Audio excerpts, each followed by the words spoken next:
ನಾನು ಅತಂತ್ರ ಆಗೋಗ್ತೀನಿ, ನಾನು ನೆಲದ ತನಕ ಬಗ್ಗಿದ್ದೀನಿ, ಇನ್ನೂ ಜಾಸ್ತಿ ಏನು ಬಗ್ಲಿ ಅಂದ್ರಲ್ಲ ಅವರು, ಏನದು ಸರ್ ಎಲ್ಲ ಡ್ರಾಮಾ ಸರ್. ಜನಗಳು ಅಲ್ಲಿಂದ ಕಳಿಸಿದ್ರು, ಬಸ್ ಮಾಡಿದ್ರು, ಇಲ್ಲಿ ಕಳಿಸಿದ್ರು, ನಿಖಿಲ್ ಪರವಾಗಿ ಮಾತಾಡಿ ಅಂದರು. ಅವ್ರದ್ದು ಎಲ್ಲ ಅವರು ಪೂರ್ತಿ ಸ್ಟೋರಿ ಕ್ರಿಯೇಟ್ ಮಾಡಿಕೊಂಡೇ ಬಂದರು. ಜನ ಯಾರು ಆ್ಯಕ್ಚುಲಿ ಅಲ್ಲಿ ಸ್ಥಳೀಯವಾಗಿದ್ದಂಥ JDSನ ಪ್ರಮುಖರು ನನ್ನ ಪರ ಇದ್ದರು. ಓಕೆ, ಇಲ್ಲ ಯೋಗೇಶ್ವರ್ ಕೊಡಿ ಜೊತೆಲಿ ಹೋಗೋಣ ಅಂತೇಳಿ. ಕುಮಾರಸ್ವಾಮಿಗೆ ಆ ಒಂದು ಗ್ರ್ಯಾಟಿಟ್ಯೂಡ್ ಇರಲಿಲ್ಲ, ಕೃತಜ್ಞತೆ ಇರಲಿಲ್ಲ ಅವ್ರಿಗೆ ನನ್ನ ಜೊತೆಲಿ ತೊಗೊಂಡೋಗ್ಬೇಕು ಅಂತ ಭಾವನೆ ಇರಲಿಲ್ಲ. ಬಟ್ ನನ್ನಿಂದ ಅನುಕೂಲ ಪಡ್ಕೋಬೇಕು ಅಂತ ಭಾವನೆ ಇತ್ತು. ನನ್ನ ಜೊತೇಲಿ ಬೆಳೆಸೋಣ, ಜೊತೇಲಿ ಇಟ್ಕೊಳ್ಳೋಣ ಅನ್ನೋ ಭಾವನೆ ಇರಲಿಲ್ಲ. ಅವ್ರಿಗೇನೋ ಇನ್ಫೀರಿಯಾರಿಟಿ ಕಾಂಪ್ಲೆಕ್ಸ್ ಇತ್ತು ಅಂತ ಕಾಣುತ್ತೆ, ಕಾಂಪ್ಲೆಕ್ಸನ್. ಹಂಗಾಗಿ ನಾನು ಅವರು ಒಪ್ತಾ ಇರಲಿಲ್ಲ. ನಾನು ಪ್ರಾಮಾಣಿಕ ಪ್ರಯತ್ನ ಮಾಡಿದ್ದೀನಿ. ನಾನು ಬಲವಂತವಾಗಿ JDSಯಿಂದ BJP NDAಯಿಂದ ಆಚೆ ತಳ್ಳಲ್ಪಟ್ಟವನು ನಾನು ಆಚೆ ನಾನಾಗಿ ನಾನು ಬರಲಿಲ್ಲ. ಅನಿವಾರ್ಯ ದಾರಿ ಕಾಣದೆ ಹೋದಾಗ ಇವರಿಬ್ಬರು ನನಗೆ ಅವಕಾಶ ಕೊಡಲ್ಲ ಅಂತ ಅಂದಾಗ ನೋಡಿ, ಯಡಿಯೂರಪ್ಪನವ್ರು ಹೇಳ್ತಾರೆ ಅದು JDS ಟಿಕೆಟು, ಕುಮಾರಸ್ವಾಮಿ ತೀರ್ಮಾನ ಮಾಡಬೇಕು, ಕುಮಾರಸ್ವಾಮಿ ಅವರೇ ತೀರ್ಮಾನ ಅಂತ ಹೇಳ್ತಾರೆ.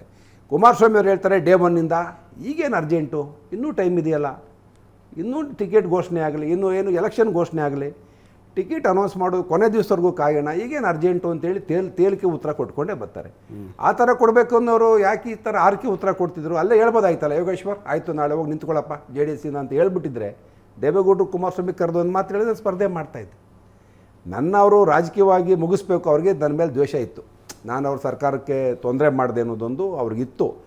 ಹಂಗಾಗಿ ಅವರು ಇಲ್ಲ ಏನಾರು ಮಾಡಿ ನನ್ನನ್ನು, ಅವೆಲ್ಲ ಹಳೆ ಕತೆ ಸರ್, ಮುಗಿದೋಗಿದೆ. ಆಮೇಲೆ ನೀವು ಮೈತ್ರಿ ಮಾಡೋದಕ್ಕೆ ಓಡಾಡಿದ್ರಿ ಸರ್, ಮಂಜುನಾಥ್ ಗೆಲ್ಸೋದಕ್ಕೆ ಓಡಾಡಿದ್ರಿ, ಮಾಡಿದ್ವಿ, ಡಾಕ್ಟರ್ ಮಂಜುನಾಥ್ ಅವ್ರು ಗೆಲ್ಸಿದ್ವಿ, ಹೋರಾಟ ಮಾಡಿದ್ವಿ. ಅದ್ರ ಫಲನೇ ಮುಖ್ಯ. ಅವರು ಇವತ್ತು ಸೆಂಟ್ರಲ್ ಮಿನಿಸ್ಟರ್ ಆಗಿದ್ದಾರೆ, ಅವ್ರು ಅನುಭವಿಸ್ತಾ ಇದ್ದಾರೆ. ಬಟ್ ಅವ್ರಿಗೆ ನನಗೆ JDS ಟಿಕೆಟ್ ಅವ್ರಿಗೆ ಮಗನ ತರಬೇಕಾಗಿತ್ತು ಸರ್.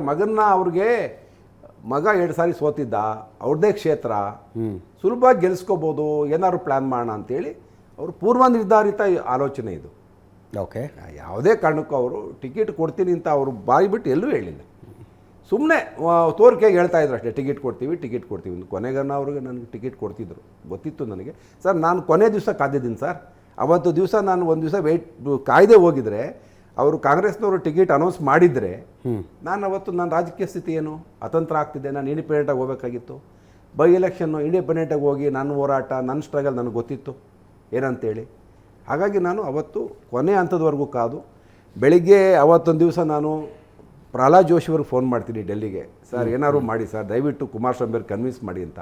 ಓಕೆ, ಅವ್ರು ಹೇಳ್ತಾರೆ ಇಲ್ಲ ನಡ್ಡಾಗೆ ಹೇಳಿದ್ದೀನಿ. ನಡ್ಡವ್ರು ಹೇಳಿದ್ರು ಕುಮಾರಸ್ವಾಮಿ ಫೋನ್ ತೆಗಿತಾ ಇಲ್ವಂತೆ, ಬಿಟ್ಬಿಡಪ್ಪ ಬೇರೆ ದಾರಿ ಇಲ್ಲ, ನೀನು ನೋಡು, ನೀನು ಬೇಕಾದ್ರೆ ಇನ್ನೂ ಮಧ್ಯಾಹ್ನ ತನಕ ಕಾಯಿ 12 ಗಂಟೆ ತನಕ, ಆಮೇಲೆ ನಿನ್ನಿಷ್ಟ ಯೋಗೇಶ್ವರ್ ಅಂದ್ಬಿಟ್ರು. ಇನ್ನು ನಮಗಿದ್ದು ಓಪ್ಸ್ ಅವರೇನೆ. ಈಗ ನಮಗೆ ಯಾರು ಅಷ್ಟೊತ್ತಿಗಾಗಲೇ MLC ಸ್ಥಾನಕ್ಕೆ ರಾಜೀನಾಮೆ ಕೊಟ್ಟಾಗಿತ್ತು? ಇಲ್ಲ, ಕೊಡೋಕ್ಕಿಂತ ಮುಂಚೆ ಆಗಿದೆ. ಕೊಡೋದು ಮುಂಚೆ ಇವೆಲ್ಲ ಮಾತುಕತೆಗಳು. ಓಕೆ, ನಾನು ರಾಜೀನಾಮೆ ಕೊಟ್ಟರೆ ನಾನು ಕಂಟೆಸ್ಟ್ ಮಾಡಲೇಬೇಕು ಅಂತ ಇದ್ನಲ್ಲ ಸರ್. ನನಗೆ MLC ಸ್ಥಾನ ಹೌದು, ಅವತ್ತು ಸೋತಿದ್ದೆ, ನಾನು ಇದ್ದೆ, ನಾನು ಜನಗಳ ಮಧ್ಯೆ ಬದುಕಬೇಕಂತಿರೋನು. ನಾನೇನು ದಟ್ ಈಸ್ ಯುವರ್ ಪ್ರಯಾರಿಟಿ ಬಿಡಿ. MLC ಆಗಿ ನೀವು MLA ಆಗಿ ಅಷ್ಟು ಆಕ್ಟಿವ್ ಪಾಲಿಟಿಕ್ಸ್ನಲ್ಲಿ ಇದ್ದವರು MLC ಆಗಿ ಸಾರ್ವಜನಿಕ ಜೀವನದಲ್ಲಿ ಇರಬೇಕು ಅಂತ ಇಷ್ಟಪಡೋನಿಗೆ ನನಗೇನದು ನಾನು ತೀರ್ಮಾನ ಮಾಡಿಬಿಟ್ಟಿದ್ದೆ, ನಾನು ಚುನಾವಣೆ ಸ್ಪರ್ಧೆ ಮಾಡಲೇಬೇಕು ಅಂತ. ಹಂಗಾಗಿ ನಾನು ರಾಜೀನಾಮೆ ಕೊಟ್ಟಿದ್ದೆ. ರಾಜೀನಾಮೆ ಕೊಟ್ಟ ಮೇಲೂ ನಾನು ಪ್ರಯತ್ನ ಮಾಡ್ತಾ ಇದ್ದೆ, ಸರ್ ನಾನು ಟಿಕೆಟ್ ಕೊಡಿ ಸರ್, ನಾನು ನಿಂತ್ಕೋಬೇಕು ಅಂತೇಳಿ. ಭಾಳ ಜನ BJP ಸ್ನೇಹಿತರು ನಂಗೆ ಸಹಾಯ ಮಾಡೋಕ್ಕೆ ಪ್ರಯತ್ನ ಪಟ್ಟರು, ಡೆಲ್ಲಿ ಕರ್ಕೊಂಡು ಹೋದರು, ಎಲ್ಲ ಪ್ರಯತ್ನ ಪಟ್ಟರು. ಆದರೆ ಕುಮಾರಸ್ವಾಮಿ ಅವರು ಬಿಲ್ಕುಲ್ ಅವಕಾಶ ಕೊಡಲಿಲ್ಲ.